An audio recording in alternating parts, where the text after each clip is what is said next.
அன்புகளே, இன்னைக்கு நான் பெரிதாக பிரசங்கிக்கப்படாத ஒரு நபரை பற்றி பேச போறேன் இல்லையா? எங்க அம்மா, எனக்கு தோணுது கிறிஸ்தவர் எத்தனை ஆண்டுகளாக? அம்மா 33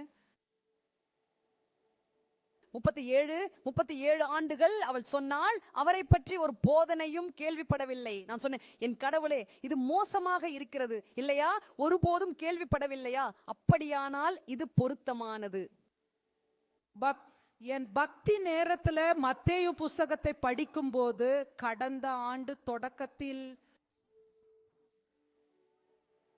தேவன் என்னோட இந்த வார்த்தையை பேசினார். நான் கடந்த ஆண்டின் என் நோட்டு புத்தகத்தை தேடினேன், ஏனெனில் எனக்கு நினைவில் இருந்தது இல்லையா? நான் சொன்னேன், இது அப்பாக்களின் நாளில் பிரசங்கிக்கப்பட வேண்டும். நண்பர்களே, எந்த ஒரு கூட்டத்திலும் பிரசங்கிக்க முடியாது இல்லையா? அப்பாக்களின் நாள் இருக்கும் ஒரு நாளில் நான் முடிந்தால் நான் கொண்டு வருவேன். ஏனெனில் தேவன் என்னுடன் இந்த வார்த்தையை பேசிய நாளில் அது என் இதயத்தை மிகவும் நெகிழ்ச்சி அடைய செய்தது. அந்த மனிதரிடம் எவ்வளவு கற்றுக்கொள்ள வேண்டியவை இருக்கின்றன இல்லையா? எனக்கு அவர் பைபிளில் சிறந்த தந்தை, இயேசுவா தத்தெடுத்த தந்தை, பைபிளின் சிறந்த தந்தை. இன்னைக்கு நீங்கள் புரிந்து கொள்வீர்கள், ஏனில் அவர் முழுமையாக கடவுளுக்கு ஒப்படைத்த ஒரு நபரின் உதாரணம்.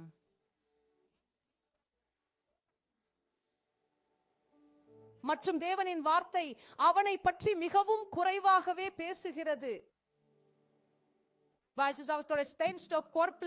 பெற்றோர்களுக்கு மட்டுமல்ல, கடவுளை நேசிக்கும் மற்றும் தங்கள் தலைமுறையில் இயேசுவின் கதையின் ஒரு பகுதியாக இருக்க விரும்பும் ஒவ்வொருவருக்கும் மிகுந்த ஊக்கமாக இருக்கிறான் என்பதை நாம் காண்கிறோம்.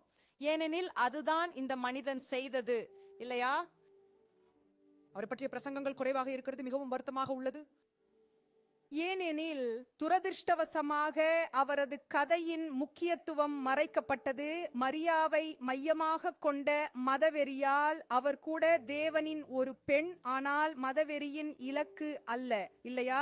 இயேசுவே இதை மிகவும் தெளிவாக சொன்னார். என் தாய், என் தந்தை, என் சகோதரர்கள் என் தந்தையின் விருப்பத்தை நிறைவேற்றுபவர்களே. ஆனால் அவர்கள் தேவனின் பணியாளர்கள். ஆகவே இன்னைக்கு நாம் இயேசுவின் தத்தெடுத்த தந்தையின் கதையை மதிக்க போகிறோம். ஆமென், ஆமென். ஏனெனில் அவர் நம் அனைவருக்கும், ஆண்களுக்கும் பெண்களுக்கும் பின்பற்ற வேண்டிய உதாரணமாக இருக்கிறார். ஏனெனில் அவர் தன் வாழ்க்கையில் கடவுளின் நோக்கத்திற்கு நம்பிக்கையுடன் இருந்தார். அவரது குணநலனுக்காக, அவரது உணர்வு பூர்வத்தன்மைக்காக, கடவுளின் விருப்பப்படி அவர் கடவுளுக்கு கீழ்ப்படிந்திருந்ததற்காக. இவை யோசேப்பின் இந்த பண்புகள் நமது தலைமுறையில் மிகவும் அரிதாக காணப்படும் பண்புகள். எனக்கு நிச்சயமாக தெரியும், கடவுள் உன் இதயத்தோட பேசுவார். என் இதயத்தோட பேசியது போல நான் கேட்க விரும்புகிறேன். நான் எப்போதும் NVT பயன்படுத்துகிறேன், ஆனால் இன்னைக்கு நான் கேட்க விரும்புகிறேன். அங்கே யாராவது டேட்டா ஷோல இருந்தால் அல்மெய்டா கோரிஜிடா ஃபீல் ACF என்று பரவலாக அறியப்படும், அதை பயன்படுத்தவும் அங்கே இருந்தால் சரியா? மத்தேயு அதிகாரம் 1 வசனம் 1. மற்றவங்க பார்க்கிற திரையில காட்ட முடியுமா? சரியா? தயவு செய்து திறக்கவும், இல்லையெனில் நாங்கள் இங்கே படிப்போம். நன்றி. நாம் ஒன்றாக படிப்போமா? இயேசு கிறிஸ்துவின் தலைமுறை புஸ்தகம், தாவீதின் மகன், ஆபிரகாமின் மகன். அது மட்டும். இயேசு கிறிஸ்துவின் தலைமுறை புஸ்தகம். நான் இங்கே சொல்ல போகிறோம் விஷயத்தை நீங்கள் ஏற்கனவே கவனிச்சிருக்கிறீங்களான்னு தெரியலை. நான் முழு வம்சாவளியையும் படிக்க போவதில்லை, ஏனெல்லாம் எல்லாருக்கும் அது ரொம்ப ரொம்ப சலிப்பா இருக்கும். ஆனா நீங்க வம்சாவளியை படிக்கும் போது நீங்கள் அற்புதமான விஷயங்களை புரிஞ்சுக்கிறீங்க. நான் உங்களுக்கு ஏற்கனவே தெரிஞ்சிருக்கிறதான்னு தெரியல, ஆனால் ஆபிரகாமில் இருந்து தீர்க்கதரிசிக்கப்பட்ட அனைத்து ஆன்மீக பாரம்பரியமும் இயேசுவில் நிறைவேறியது. பழைய ஏற்பாட்டில் இயேசுவில் நிறைவேறிய அனைத்து தீர்க்க தரிசனங்களும் ஆபிரகாமில் இருந்து தாவீதின் வழியாக. ஏனெனில் நாம் நினைவில் கொள்ள வேண்டும், இயேசு தேவி, மரியாவிலிருந்து வரவில்லை, யோசேப்பிலிருந்து வந்தது. மனிதனின் மகனாக எனக்கு மற்றும் உங்களுக்கு ஒத்தவராக இயேசு கிறிஸ்துவின் வாழ்க்கையில் யோசேப் அழைப்பை ஏற்றுக்கொண்டது எவ்வளவு முக்கியமானது என்பதை பாருங்கள். தேவனின் யோசனையை ஏற்று இயேசுவை தந்தையாக பொதுமக்களிடம் ஏற்கும் நோக்கத்தை ஏற்றுக்கொண்டார்.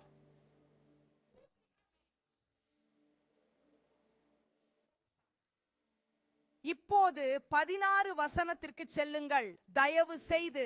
இது வம்சாவளியின் முடிவு. மத்தேயு 1:16. இது முடிவு, சரியா? பல பெயர்கள் உள்ளன, 14 தலைமுறைகள். பின்னர் அந்த வம்சாவளியின் கடைசி வசனத்தில் யாக்கோபு யோசேப்பை பெற்றான். யாருடைய கணவர்?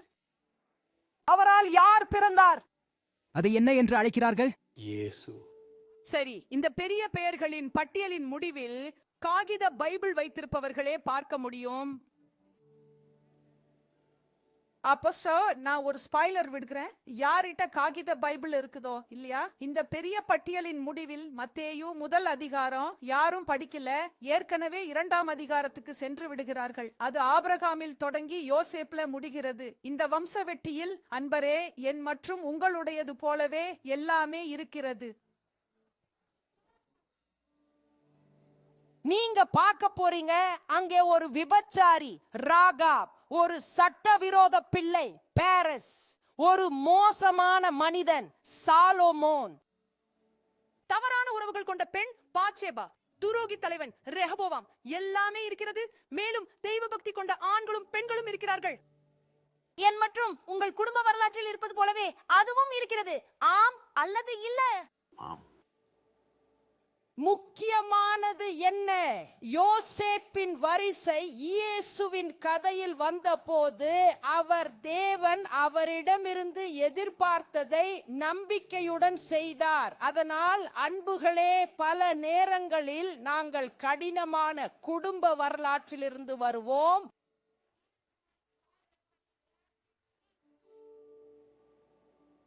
பல துயரமான சூழ்நிலைகளுடன். ஆனால் நாம் கிறிஸ்துவில் முதிர்ச்சி அடைந்த போது நமது முறை, நமது தலைமுறை இப்போதிருந்து நாம் என்ன செய்ய போகிறோம் என்பதை தீர்மானிக்க அழைக்கப்படுகிறோம்.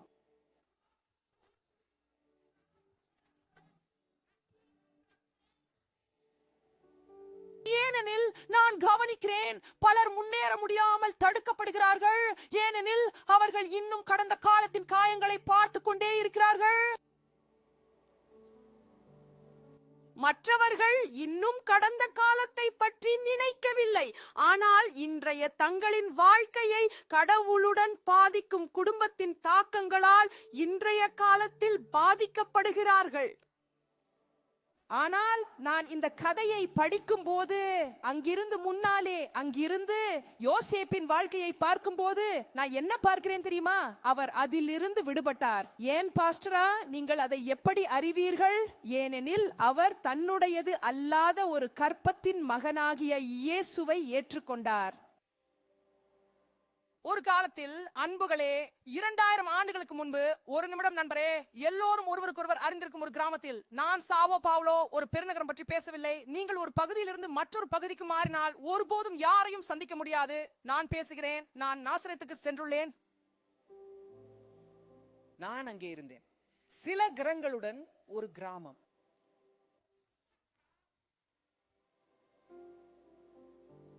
இரண்டு 2000 ஆண்டுகளுக்கு முன்பு ஒரு கிழக்கு கலாச்சாரத்தில் அங்கு பெண்கள் ஒரு பொருளாக, ஒரு மாடு போல, ஒரு கழுதை போல கருதப்பட்டனர். இந்த மனிதர் கடவுளின் ஒரு பகுதி என்றாலும் வெளியே இருந்து பார்க்கும்போது, குறிப்பாக குடும்பம் எங்கள் வாழ்க்கையில ஒரு பங்கு வகிக்கிறது. மறுக்க முடியாதது. கருத்து தெரிவிக்க, ஆலோசனை வழங்க. அப்படியா? அது ஒரு பெரும் சர்ச்சை. அப்போதைய காலத்துல அது ஒரு ஆணுக்கு பெருதிர்ச்சி. இன்றும் கூட இது ஒரு கடினமான விஷயம். ஒரு ஆண் தன்னுடையது அல்லாத ஒரு குழந்தைய ஒரு பெண்ணின் வயிற்றுல ஏற்றுக்கொள்வது. 2000 ஆண்டுகளுக்கு முன்பு மத்திய கிழக்குல இதை நினைச்சு பாருங்க. எத்தனை பேர் புரிந்து கொண்டிருக்கிறார்கள்? அவர் ஏற்றுக்கொண்டார். அவர் அதை எப்படி செய்தார் என்பதை நீங்கள் காண்பீர்கள். இது யோசேப்பு சுதந்திரமாக இருந்ததை எனக்கு காட்டுகிறது. அவர் சுதந்திரமாக இருந்தார், ஏனெனில் இதற்கெல்லாம் குடும்பத்தினரின் எதிர்ப்பு இருந்தது. இங்கே நம்மை சுதந்திரமாக இருக்க வேண்டிய அவசியம் வருகிறது. சுதந்திரமாக, ஏனெனில் குடும்பத்தின் நிராகரிப்பில், காயத்தில், மனக்கசப்பில் சிக்கியுள்ள ஒருவர் கடவுளின் குரலை கேட்டு தனது நோக்கத்தை நிறைவேற்ற சுதந்திரமாக இருக்க முடியாது. என் நோக்கத்திற்காக நான் சுதந்திரமாக இருக்க வேண்டும். பல நேரங்களில் எங்கள் குடும்பத்தின் நடுவே உள்ள குரல்கள் மற்றும் அதிர்வுகள் கடவுளின் சொந்த குரலுக்கு மேல் பேசலாம். அவை நிச்சயமாக ஆண்டவர் எங்களுக்கு வைத்துள்ள நோக்கத்தை வாழ்வதை தடுக்கலாம்.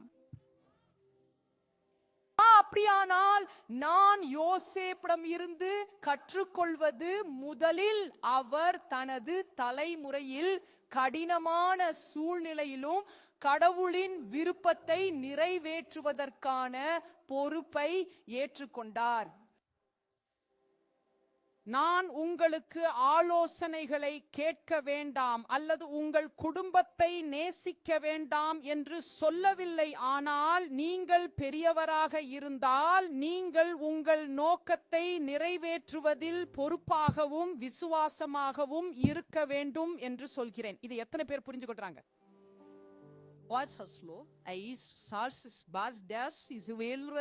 பெரும்பாலான மக்களுக்கு கடினம்.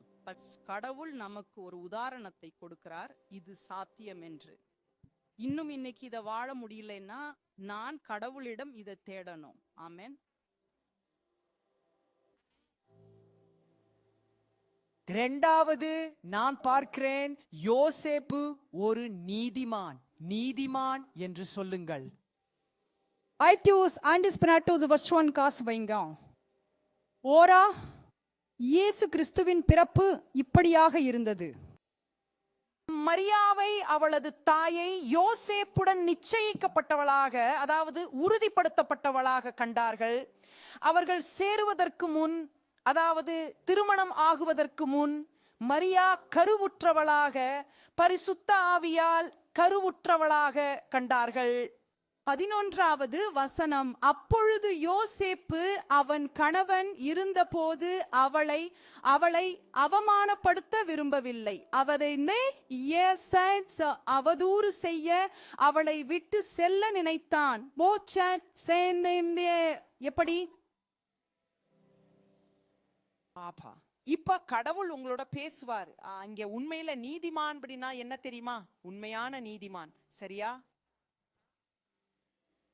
தேவனின் பார்வையில் நீதிமான் நாம் நினைப்பது போல் அல்ல.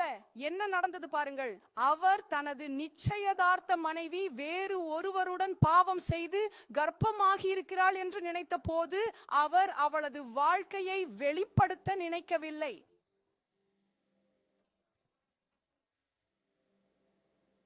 அவன் பழி வாங்க நினைக்கவில்லை. அவன் என்ன நினைத்தான் தெரியுமா? அவளுக்கு தீங்கு செய்யாமல் இந்த நிலைமையில இருந்து நான் எப்படி வெளியேறுவேன்? மக்கள் மக்கள் மக்கள்.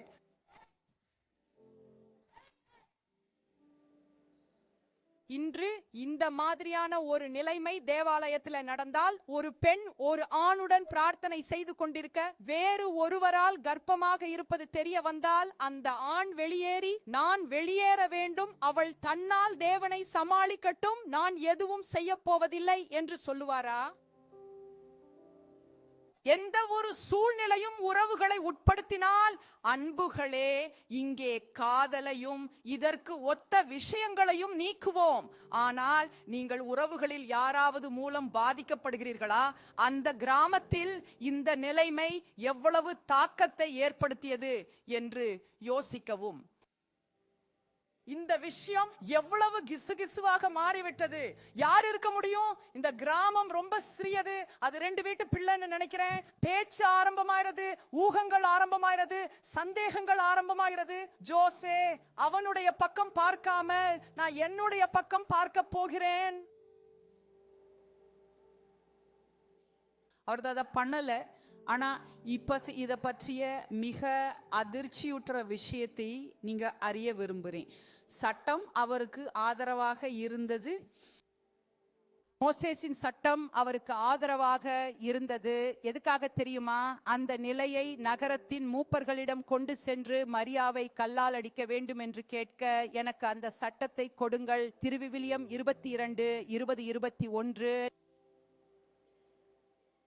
தயவு செய்து நீங்க சொல்றது உண்மையானதுன்னா, நீங்க நிச்சயமாக இருக்கும் பெண் கன்னி இல்லை என்று கண்டுபிடித்தீர்கள். அந்த பெண்ணில் கன்னித்தன்மை இல்லை என்று 21. அப்பொழுது அந்த பெண்ணை அவளது தந்தையின் வீட்டின் கதவுக்கு அழைத்து செல்வார்கள். யார் கல்லெறிவார்கள்? நகரத்தின் ஆண்கள். அதுவரை cessation says of papage. அதாவது அது மரண தண்டனை. அன்பே மற்றும் சட்டம் யோசேப்பை ஆதரித்தது. கவனம் செலுத்துங்கள், அவர் சட்டத்தை பயன்படுத்தவில்லை. அவருக்கு உரிமை இருந்தது. ஏனெனில் நண்பரே, நாம் பேசுவது அவர் இன்னும் மோசேயின் சட்டத்தால் ஒழுங்குபடுத்தப்பட்ட காலத்தில் வாழ்ந்தார். அப்படியானால் நான் இந்த பெண்ணை கல்லெறிய உரிமையை கோர விரும்புகிறேன். அவள் என்னை பொதுவாக அவமதித்தாள். அவள் என்னை அவமானத்திற்கும் இழிவிற்கும் உள்ளாக்கினாள். சட்டம் உறுதிப்படுத்தியது. மோசேயின் சட்டம் பழிவாங்கும் உரிமையை உறுதிப்படுத்தியது. எனக்கு அங்கே எக்ஸோடஸ் 21, 24, 25 நீங்கள் ஒரு மிக முக்கியமான விஷயத்தை புரிந்து கொள்ள, கண் கண்ணுக்கு, பல் பல்லுக்கு, கை கைக்கு, கால் கால், அடுத்தது எரிப்பு எரிப்புக்கு, காயம் காயத்திற்கு, அடி அடிக்கு. நீ என்ன செய்தாய், நான் செய்வேன். நீ என்ன காயப்படுத்தின, நான் உன்னை காயப்படுத்துவேன். நீ என்ன குத்துன, நான் உன்னை குத்துவேன். நீ என்ன துரோகம் செய்தாய், நான் உன்னை கல்லெறிவேன்.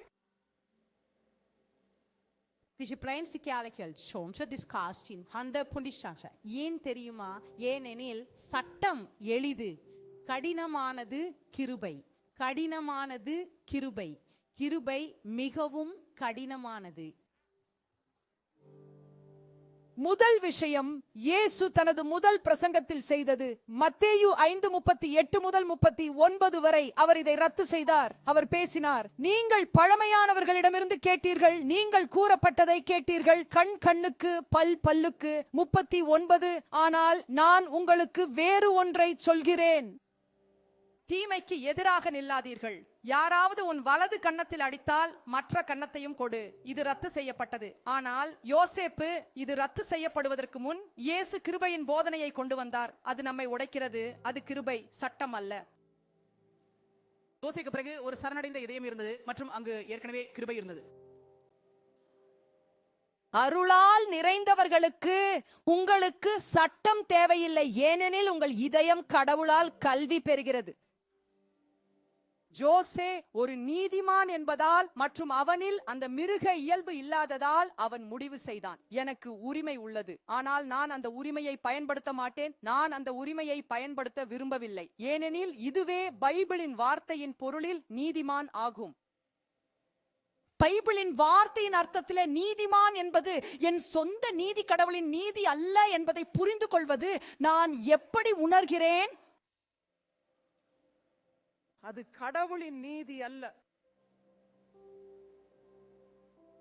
அப்போது அவர் மரியாவுக்கு பழிவாங்க மாட்டேன் என்று புரிந்து கொண்டார். சட்டத்தை பயன்படுத்த மாட்டேன், அதை அவர் செய்யக்கூடியிருந்தாலும் பிரச்சாரம் செய்ய மாட்டேன். ஏனெனில் நாம் படிக்கிறோம், அவர் அவளை அவமானப்படுத்த, அவதூறு செய்ய, அவள் செய்ததை பரப்ப, ஓ அவளது பிரச்சனை, நான் இல்லை என்று அவர் விரும்பவில்லை. ஏனெனில் எப்படியோ அவர் யாக்கோபு 2:13 கூறியதை புரிந்து கொண்டார். அது பல காலத்திற்கு பிறகு எழுதப்பட்டது. கருணை தீர்ப்பை வெல்லும். அப்போது அவர் பழிவாங்காமல், அவதூறு செய்யாமல் தேர்வு செய்கிறார்.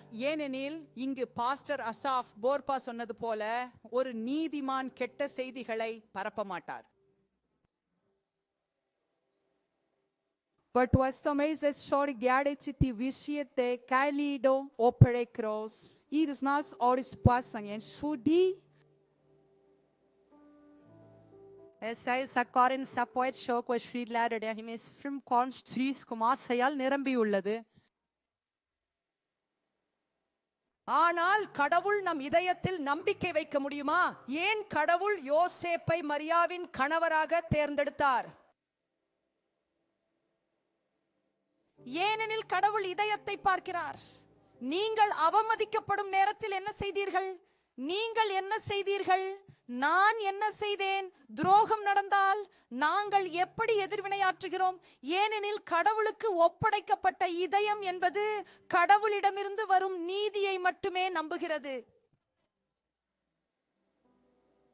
உங்கள் சொந்த நீதியில் அல்ல. Wat Trump mata 100% den klavisatki sin graving at sprinte klaverie.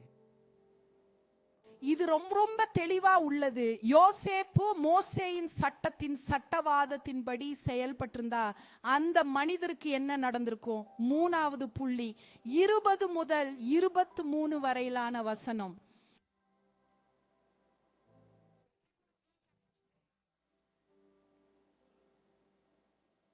நாங்க படித்தோம், அதனால் முந்தைய வசனத்தை இங்கே மீண்டும் பார்க்கலாம். அவர் நீதிமான் என்பதால் மரியாவை அவமதிக்க விரும்பாமல் அவரை ரகசியமாக விட்டுவிடுவது எப்படி என்று யோசித்தார். சரியா? பின்னர் நாங்கள் 20வது வசனத்திலே நுழைகிறோம். மத்தேயு 1:20 என்று இடலாம்.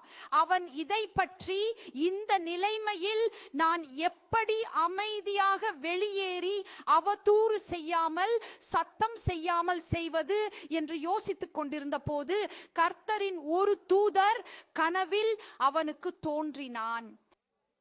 அல்லேலூயா. அல்லேலூயா. யோசேப்பு, தாவீதின் மகனே, உன் மனைவியான மரியாவை ஏற்க அஞ்சாதே, ஏனெனில் அவளில் உருவாகி இருப்பது பரிசுத்த ஆவியால் ஆகும்.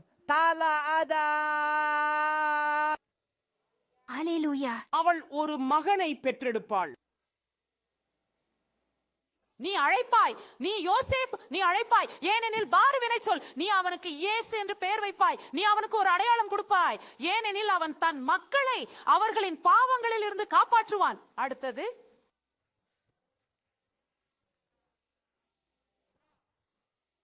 இது எல்லாம் நடந்தது ஏனெனில் இறைவன் மூலம் தீர்க்கதரிசி ஏசாயா கூறியதை நிறைவேற்றுவதற்காக. ஷோசு பார்த்ததிகோசஸ் 7ஆம் அதிகாரம் காண்க கன்னி கருவுற்று தீபானை பெற்றெடுப்பாள், அவனுக்கு எமனுவேல் என்று பெயர் வைப்பார்கள். அதற்கு மொழிபெயர்ப்பு தேவன் நம்மோடு இருக்கிறார். டோசே 3வது புள்ளி. சோசே தனது வாழ்க்கையின் மிக கடுமையான வலியின் நேரத்தில் தேவனின் குரலை கேட்டார்.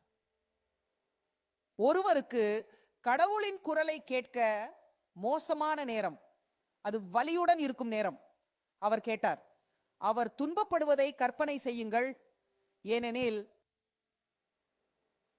யூத நிச்சயதார்த்தம் பற்றி நான் கொஞ்சம் விளக்குகிறேன். இன்றைய காலத்துல எதுவும் சின்ன விஷயத்துக்காக முடிந்து வேறு ஒன்றை தேடுவது போல இல்லை என்பதை நீங்க புரிந்து கொள்ள. உங்கள் முன்னேற்பாடாக அது ஒரு சிவில் திருமணம் போலவே இருந்தது, மணமகன் மற்றும் மணமகள் இடையே. பின்னர் மணமகன் குடும்பங்களுக்கிடையே இந்த உறுதிமொழி ஆவணத்துடன் இப்போதே அதிகாரப்பூர்வமாக ஒரு தம்பதி என கருதப்படுகிறார்கள். அது என்னவோ இன்று ஒரு பதிவகத்தில் சென்று அந்த சான்றிதழை உறுதிப்படுத்துவது போல, ஆனால் இன்னும் ஒன்றாக வாழாமல் மற்றும் பாலியல் உறவுகள் இல்லாமல். ஏனெனில் நிச்சயதார்த்தம் உறுதிப்படுத்தப்பட்ட பிறகு மணமகன் மணமகளை தந்தையின் வீட்டில் விட்டுவிட்டு வீட்டை கட்டி முடித்து பின்னர் மணமகளை அழைத்து செல்ல வருவான்.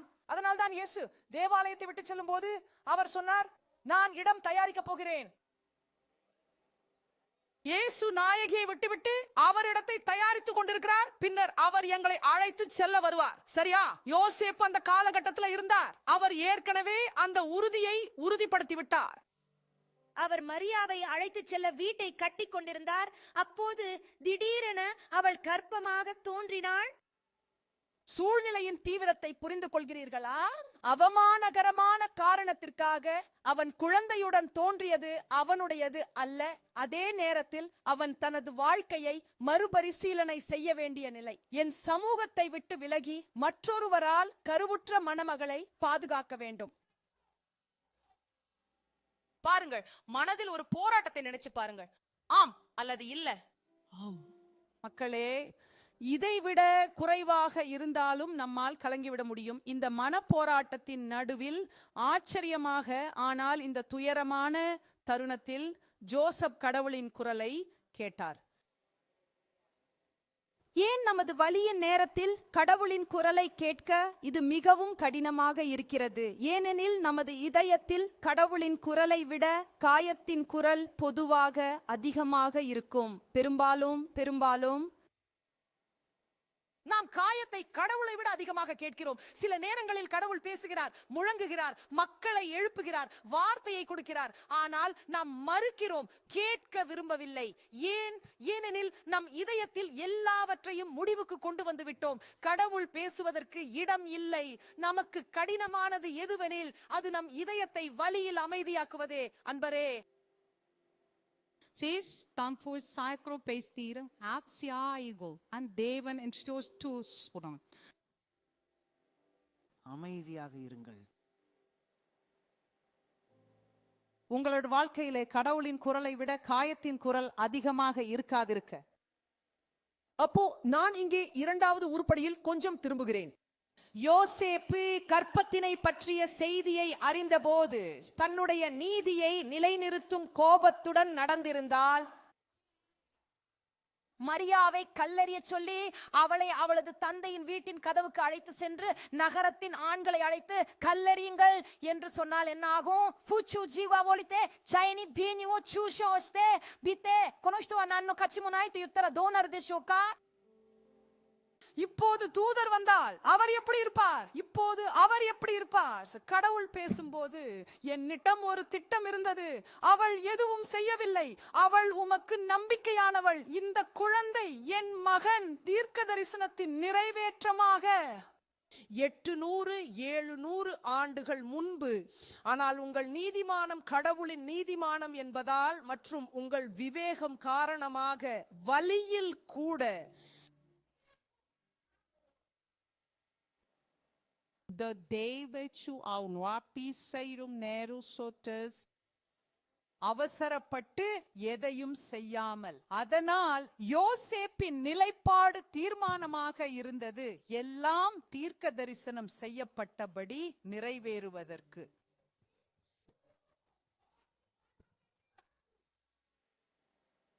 அன்புகளே, கடவுள் நமக்காக தீர்க்க தரிசனங்கள், வார்த்தைகள், வாக்குறுதிகள் வழங்குகிறார். ஆனால் நமது நிலைப்பாடு ஒத்துழைக்கிறது அல்லது இல்லை இந்த வாக்குறுதிகளை நிறைவேற்றுவதற்காக. அப்படியானால் யோசேப்பின் வாழ்க்கை எங்களை என்ன கற்றுக் கொடுக்கிறது? கடவுளுக்கு அர்ப்பணிக்கப்பட்ட இதயம் என்பது ஆண்டவரின் குரலுக்கு திறந்த இதயமாகவும் கெட்ட நாளிலும் நெகிழ்வாகவும் இருக்கும். மூன்றாம் நாள் கடினமான நாளிலும் தேவன் ஒரு தூதனை ஒரு வார்த்தையுடன் அனுப்பும்போது அவர் அங்கே என்ன கண்டார்? அது ஒரு கடினமான இதயம் இல்லை, அது ஒரு சமர்ப்பணமான இதயம். இது வலிக்கிறது, நான் ஏற்கனவே என் முடிவுகளை எடுத்துட்டேன், இந்த நிலைமையிலிருந்து வெளியேறி என் நிலையை எவ்வாறு அமைக்கிறதுன்னு யோசிக்கிறேன். இடம் உள்ளது. சோ புரிகிறதா? ஹசீஸ் பெருமை இறுதி வார்த்தையை சொல்ல, மனிதனின் காயமடைந்த பெருமை இறுதி வார்த்தையை சொல்ல. இது நம்மோடு ரொம்ப பேசுகிறது. என் கடவுளே, உங்களுக்கு தெரியல, ஆனா இது என்னோட ரொம்ப பேசுகிறது.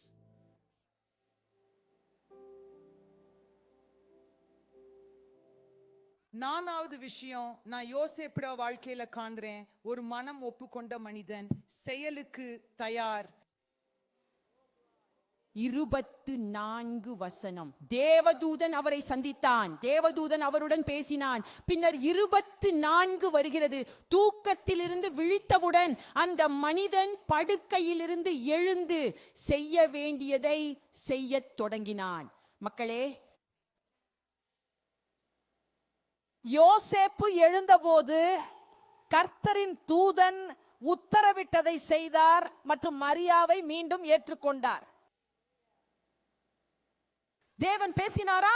உடனே செய், உடனே செய்.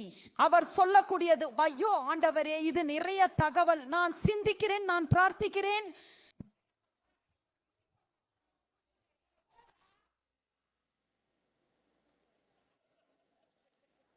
எப்படி நான் செய்வேன்? நான் என்ன செய்ய போறேன்? இல்லையா, டெலிமார்க்கெட்டிங் பணியாளரை போல நான் கடைபிடிக்க போகிறேன். சரியா தேவா? இல்லை, அவன் எழுந்தவுடன் அவன் சென்று கர்த்தரின் தூதன் கூறியதை செய்தான். மக்கள் உடனடியாக அவன் செயல்பட்டான். நான் கீழ்ப்படிவேன்.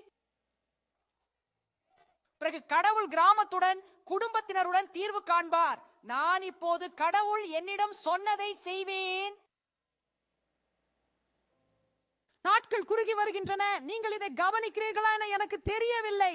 ஆனால் நாம் ஏற்கனவே தெரிந்ததை செய்ய எழுத்து வழியாகவோ அல்லது ஆவியால் நாம் செய்ய வேண்டியது என்று தெரிந்ததை செய்ய மேலும் நேரம் கேட்க முடியாது. இனி முடியாது. தாமதம் உங்கள் வாழ்க்கையையும் உங்களை சுற்றியுள்ள வாழ்க்கைகளையும் பாதிக்கிறது.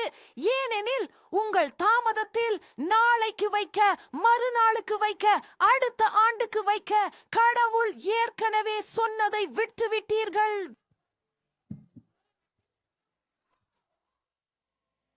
சரியான நேரம் கடந்து போகலாம்.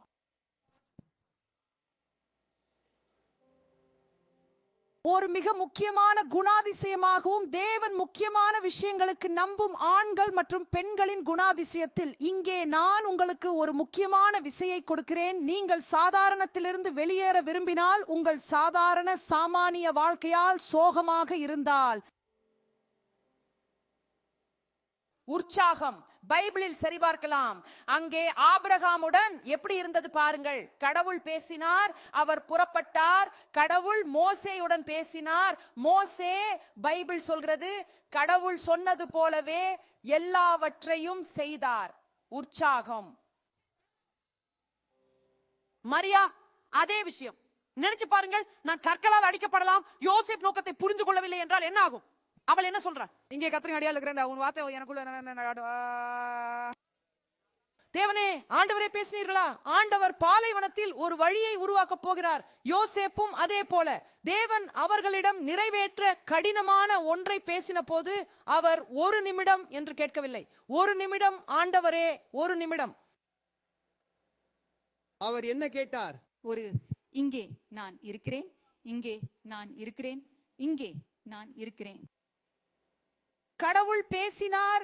ஆகவே ஒரு சமர்ப்பணமான இதயம், அது ஒரு தயாராக உள்ள இதயம் மற்றும் தாமதம் இல்லாதது. செய்ய வேண்டியதை தள்ளி போடாதவர், ஒரு குறுக்கு வழி, ஒரு பாதை கொடுக்க விரும்பாதவர்.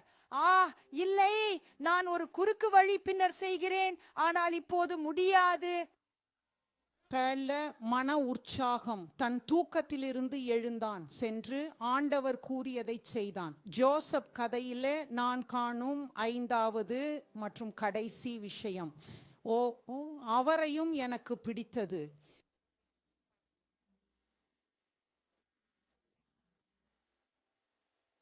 மிகவும் மிகவும் சுய கட்டுப்பாடு. இது சுய தெய்வம் அல்ல. பாருங்கள் சகோதரர்களே, சுய கட்டுப்பாடு, கடவுளின் நேரம் மற்றும் முறைக்கு மரியாதை. 25 வசனம்.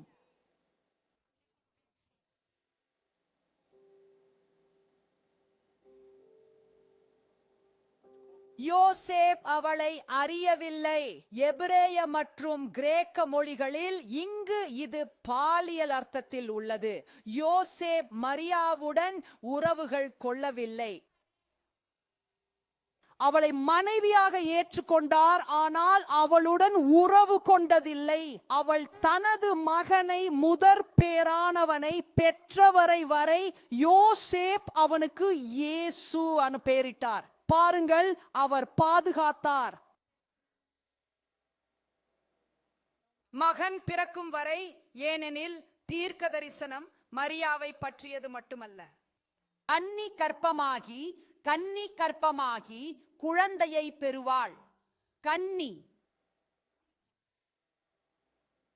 பிறகு யார் அவங்கள மற்ற குழந்தைகள் மற்றும் மகள்களை பெற்றனர் என்பதை நாங்கள் அறிவோம். ஏனெனில் பைபிள் அதை சொல்கிறது. ஆகவே அவர்கள் உருவாக்கிய அந்த கதை, அந்த கத்தோலிக்க கோட்பாடு, அவள் கன்னியாக இறந்தாள் என்பது பொய். அவர்கள் மற்ற குழந்தைகளை பெற்றனர். ஆனால் இயேசு கருவில் உருவாக்கப்பட்டு பிறந்தார். அவள் இன்னும் யோசேப்புடன் உறவுகள் கொள்ளவில்லை. அப்போ யோசேப்பை நோக்கி திரும்புகிறோம். அது அவனை பற்றியதல்ல. என் மகனின் தாய ஏற்றுக்கொள். இது ஜோசே நேரத்தையும் முறையையும் காப்பாற்று, எப்போது மற்றும் எப்படி என்பதை கூறு. இந்த மகன் எப்படி வருவான்? அவன் வரும் நேரம். அன்புகளே, நாம் என்ன செய்கிறோம் அப்படின்றது முக்கியம். ஆனால் நாம் எப்போ பண்றோம் மற்றும் எப்படி பண்றோம் அப்படிங்கிறது முக்கியம். அவளை மனைவியா ஏற்றுக்கொண்டான். அதுக்கு என்ன அர்த்தம்?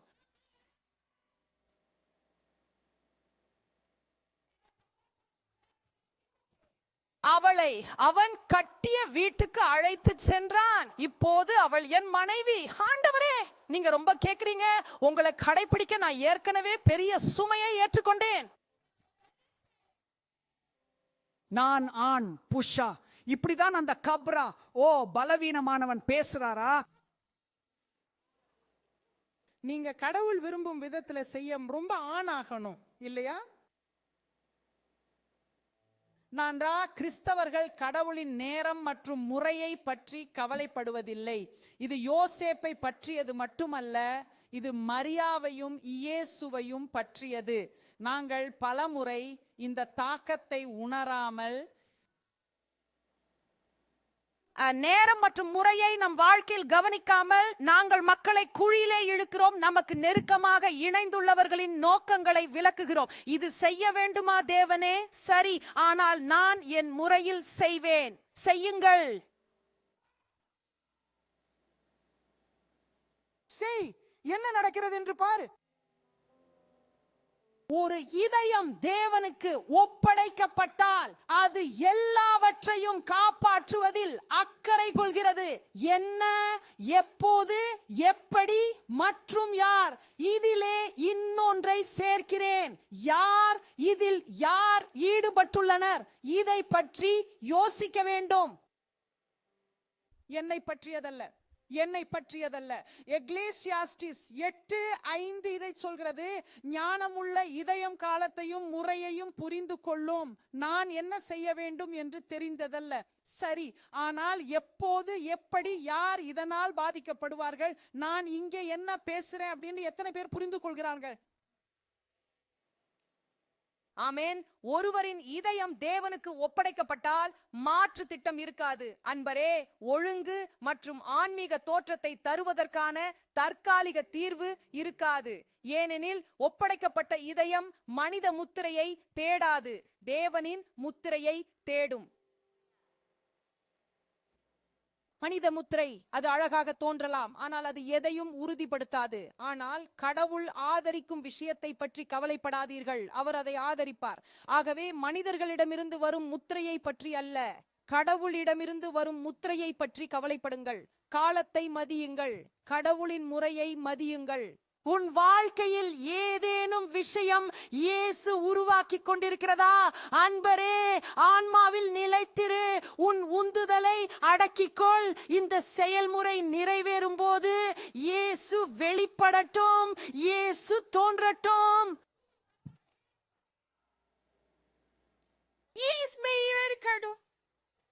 இவனுடன் தொடராருங்க.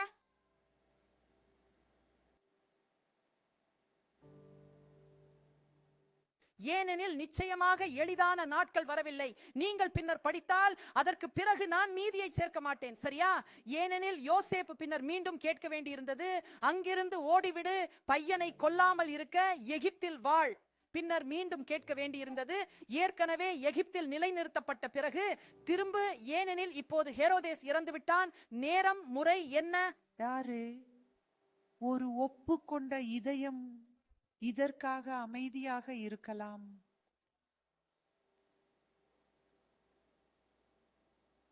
எத்தனை பேர் கடவுள் இங்க என்ன பேசுறாங்க கேட்டதை புரிஞ்சுக்கிட்டாங்க? உன் செயல்முறை முடிந்தவுடன் நீ தேவனுடன் சமாதானமாக இருப்பாய். நீ தேவனின் நேரம் மற்றும் முறையை பற்றி கவலைப்படுகிறாயானால் நீ செய்யவோ செய்யாமலோ இருப்பதை மட்டும் பற்றியல்ல, அதற்கு நெகிழ்வான, உடைந்த, ஒப்படைத்த இதயம் தேவை. இந்த வார்த்தை உங்களுக்கு இந்த காலை அர்த்தம் உள்ளதாக இருக்கட்டும். உங்களிடத்தில் உங்கள் கண்களை மூடுங்கள். என் ஆராதனை குழுவை இங்கே வர அழைக்க விரும்புகிறேன். தயவு செய்து தேவனின் பரிசுத்த ஆவி, தேவனின் பரிசுத்த ஆவி.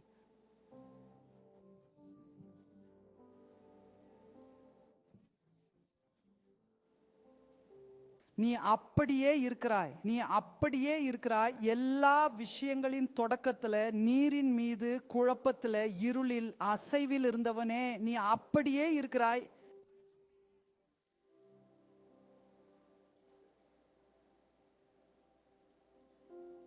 நீ ஒரே மாதிரியானவன். நீ எங்களை உயிர்ப்பிக்கிறவன், நீ எங்களை நம்ப வைக்கிறவன், நீ எங்களை கட்டுப்படுத்துகிறவன், நீ எங்களை உடைக்கிறவன்.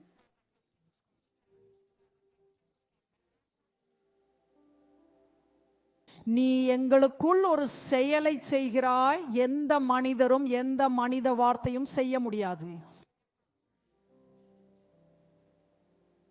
ஆனால் ஆண்டவரின் அபிஷேகத்தால் வரும் வார்த்தைகள் ஆவியும் ஜீவனும் ஆகின்றன. அதனால் நான் உன்னிடம் கேட்கிறேன், இந்த காலை ஆண்டவருக்கு சமர்ப்பணமான இதயங்களை தொடு, கண்டுபிடி.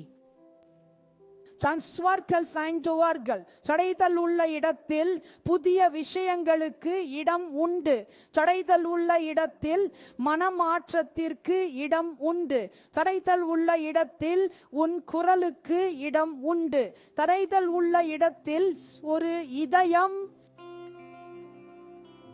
அகம்பாவத்தால் நிரம்பி இருக்காமல், ஆனால் உன் வார்த்தைக்கு ஏற்ப மாறுவதற்கு நெகிழ்வாக இருக்கும்.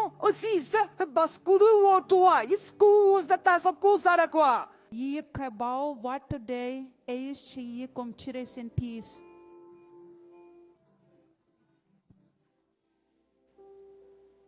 அதனால இயேசுவின் நாமத்தில் பரிசுத்த ஆவியே, இப்பொழுது இந்த வீட்டில் உள்ள ஒவ்வொரு ஆணுக்கும் ஒவ்வொரு பெண்ணுக்கும் நான் ஜெபிக்க விரும்புகிறேன். எங்கள் இதயத்தை ஆண்டவர் கற்றுக் கொடுக்கட்டும். உங்க கருணையால் எங்கள் இதயத்தை கற்றுக் கொடுக்கட்டும். உங்க நீதியால் எங்கள் இதயத்தை கற்றுக் கொடுக்கட்டும்.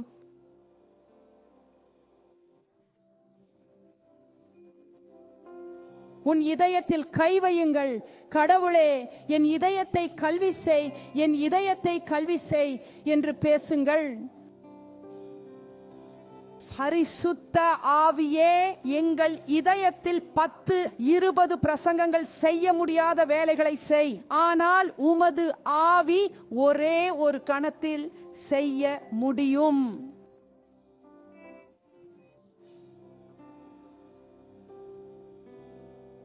எங்களை இதயத்துல வேலை செய். எங்களை நோக்கத்துக்கு நம்பிக்கையோட இருக்க நாம் பொறுப்பேற்க வேண்டும். ஆண்டவரே, நாம் பொறுப்பேற்று நம்மை ஒப்படைத்தால் யாரும் தடுக்க முடியாது.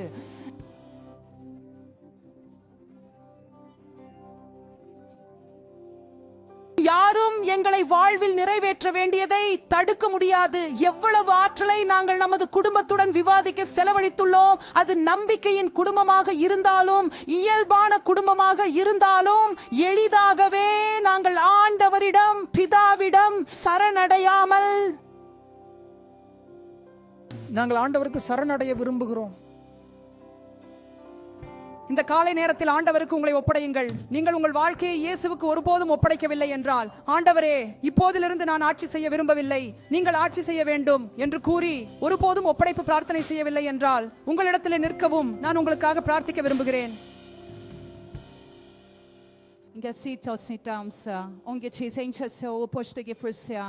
ஆண்டவருக்கு ஒப்படைக்க விரும்பினால் உங்களுடைய இதயத்தில் கையை வைத்து, ஆண்டவரே, இந்த காலை நான் சரணடைய விரும்புகிறேன் என்று சொல்லுங்கள்.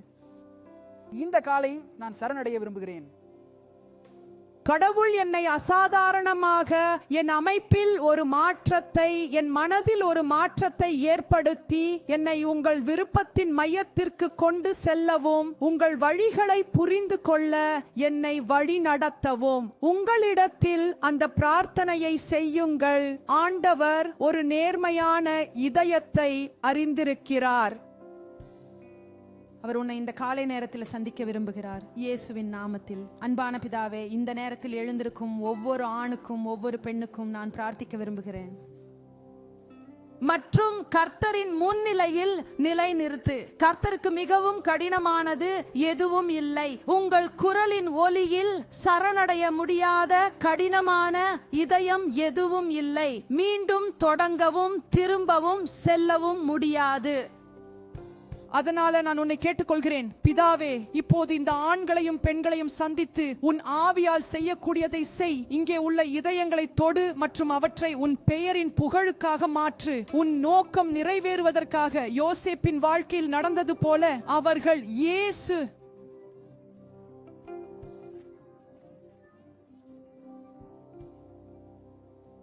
எங்கள் தலைமுறையில் வெளிப்படுகிறது. அவர்களில் ஒவ்வொருவரின் வாழ்க்கையையும் நான் பிரார்த்தித்து ஆசீர்வதிக்கிறேன் பிதாவே, இயேசுவின் நாமத்தில், இயேசுவின் நாமத்தில். ஆமென் மற்றும் ஆமென். நாம் எழுந்து நிற்போம் தேவாலயமே. நாம் இயேசுவின் நாமத்தில் ஆண்டவரை வணங்குவோம். அல்லேலூயா.